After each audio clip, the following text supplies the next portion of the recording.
Hey guys, it's me, Alex, and welcome back to my channel. As you can probably tell from the title of this video, we're going to be talking about money today. Yes, the sensitive subject for a lot of people. And I know it's a little bit different than the other kind of content that I promote on this channel, which is very entertainment-based. I'm a filmmaker, performer, and I'm an artist, and I like to share a lot of creative works.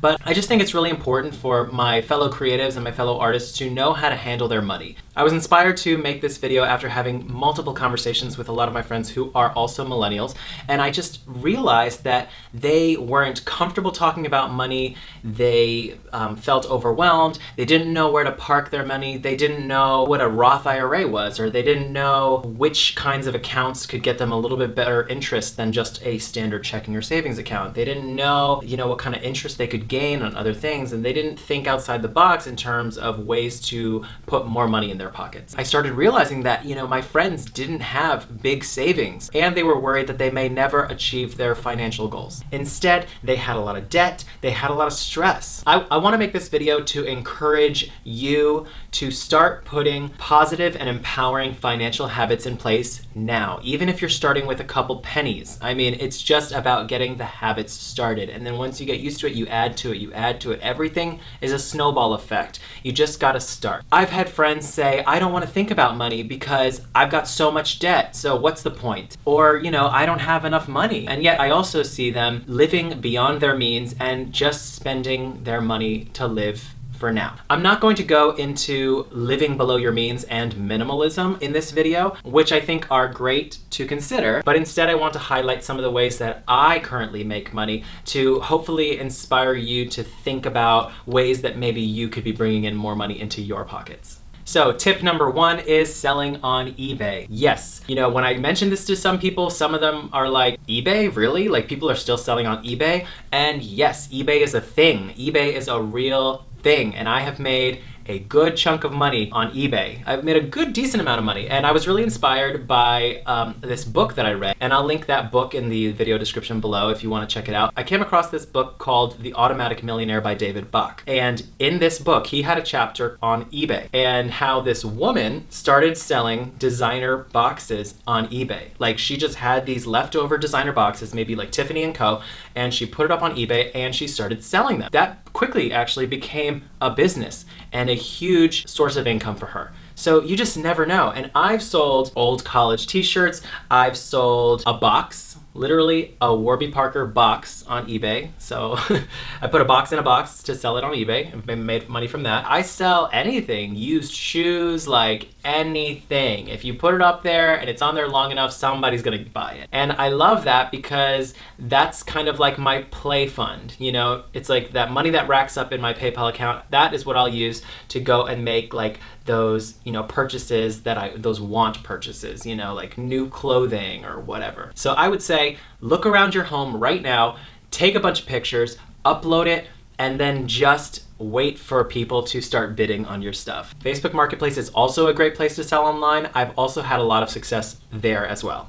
So in the last 31 days, I have sold $245 worth of stuff on eBay. And that is before the eBay fees, but that's just money coming in from stuff that's just laying around the house. I had a cologne that I got from an event recently, and I was able to put that cologne up on eBay, and I sold it for $190.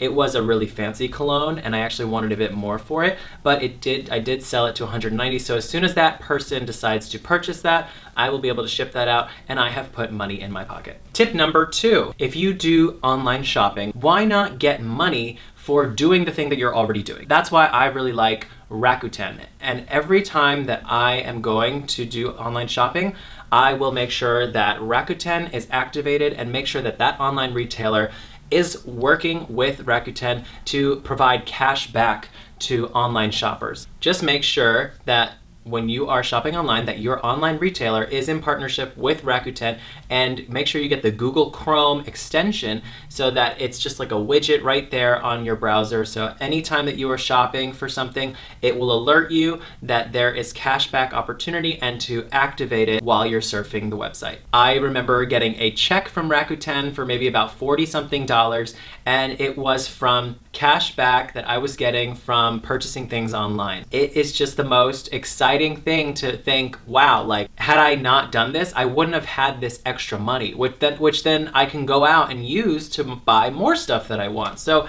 it's like, why wouldn't you just think this way? And then I like to couple my credit card while using Rakuten, because then you have the credit card rewards program as well. So you're gaining points, and then eventually you can use those points for other purchases as well. Tip number 3, scan your grocery convenience store receipts and get money back. So yes, there is an app. There's a couple different apps that you can use for this. There's Ibotta, which is a popular one, but I like to use Fetch because it's just so easy. And I really like to keep things simple, guys, because otherwise it's just gonna be too much thinking, and I've only got so much bandwidth in a day.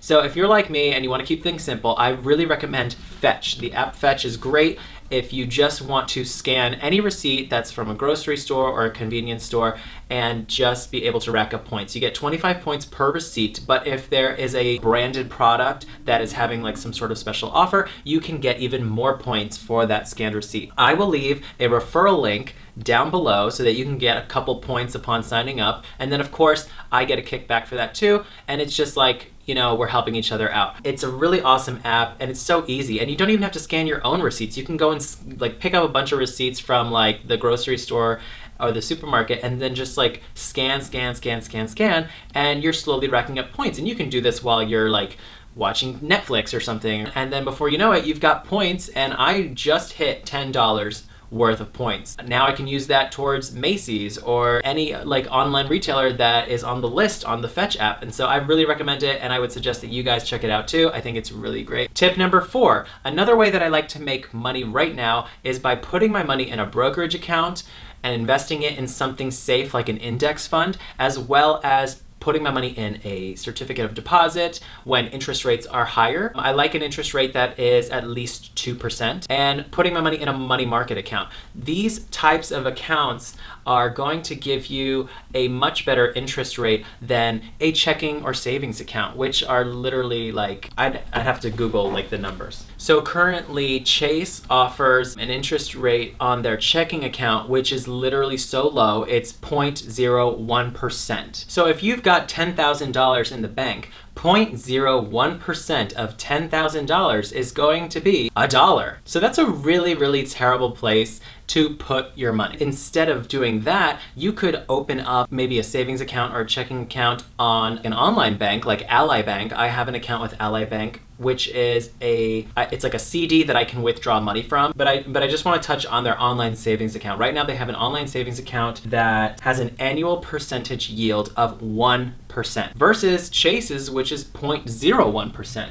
So on the same amount of money, in a year's time, you're gonna get $100 back versus $1. And you're just doing the same thing, which is just putting your money somewhere. Why not put it in an account that has a much higher APY? So I'm just checking my accounts on my Mint app, which I think is a great app for tracking your money and just knowing like, and you can budget on it, you can check your credit score. I think you can check your credit score. So basically on my money market account, it does fluctuate because it's sort of like tracking the market. Some months I was making upwards of $25 a month, but recently it's been like $7, $8 a month. While I do have a decent amount of cash on me that's like liquid, that means I'm able to like take it out and I can move the money around.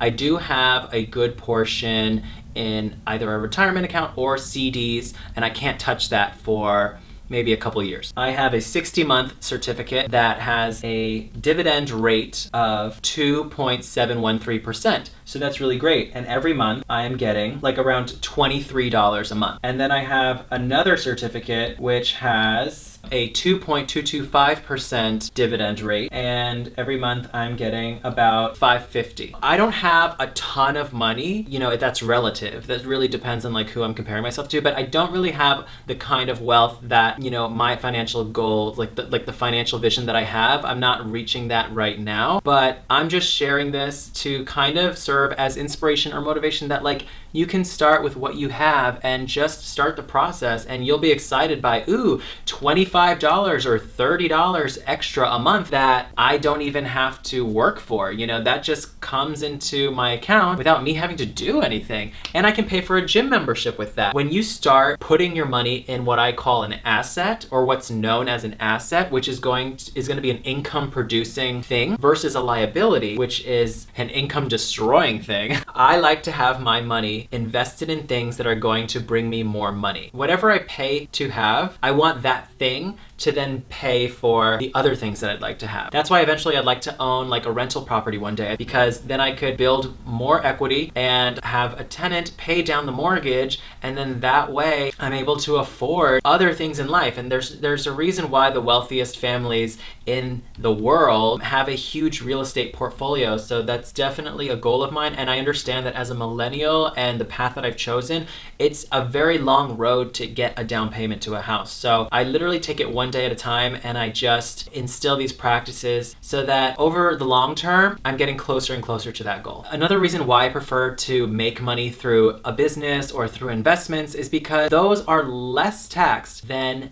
earned income, which is taxed most frequently and at the highest rate. So I definitely want to be shifting my income more towards business or investment income and away from earned income, which I know sounds very privileged to say, and I'm definitely not privileged. I'm not there yet, but eventually I want to make that transition happen, because I don't want to work for somebody else and have to be taxed the most for doing that.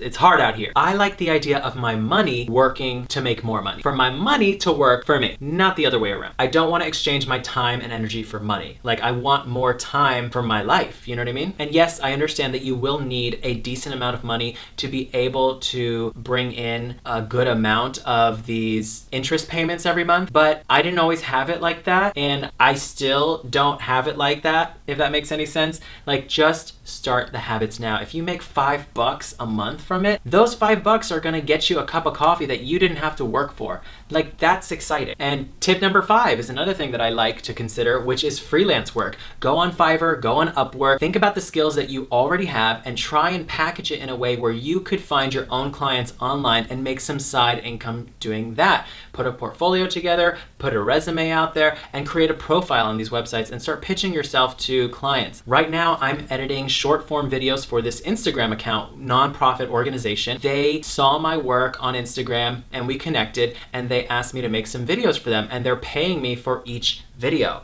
So I think it's an exciting opportunity because I found it on the internet, and it's just an extra way for me to use my creativity online, and they're based in the UK. So really the world is your oyster and you can find work from anywhere. Actually, it's kind of inspiring me to look for more work as well. I also do a little bit of virtual assistant type work. Whenever I have a free half hour or a free hour, I have that flexibility to fill in the gaps and still be making money.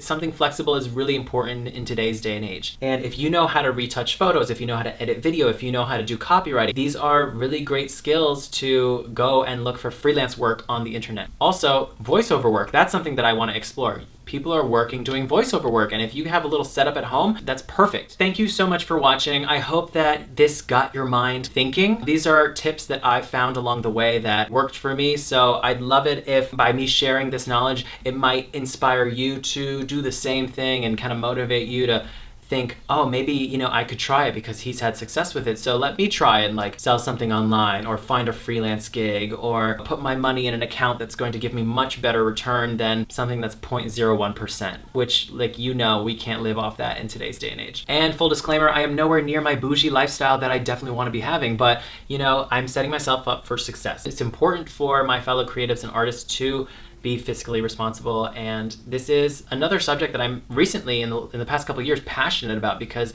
I realize it's really empowering to be able to set yourself up for success, for financial success in this way, because then you can really focus on the creative things that you want to be doing without that added stress. Anyway, I think I'll just keep it there. If you like this video, hit subscribe, like the video, it helps me out. Consider watching this other video on Ebates, which I go into more detail about, and now it's Rakuten. It used to be Ebates, now it's Rakuten. So consider watching that video for more information on how to do like online shopping and get cash back. Check out the links in the description below if you want to check out anything that I've mentioned in this video. All right, see you next time.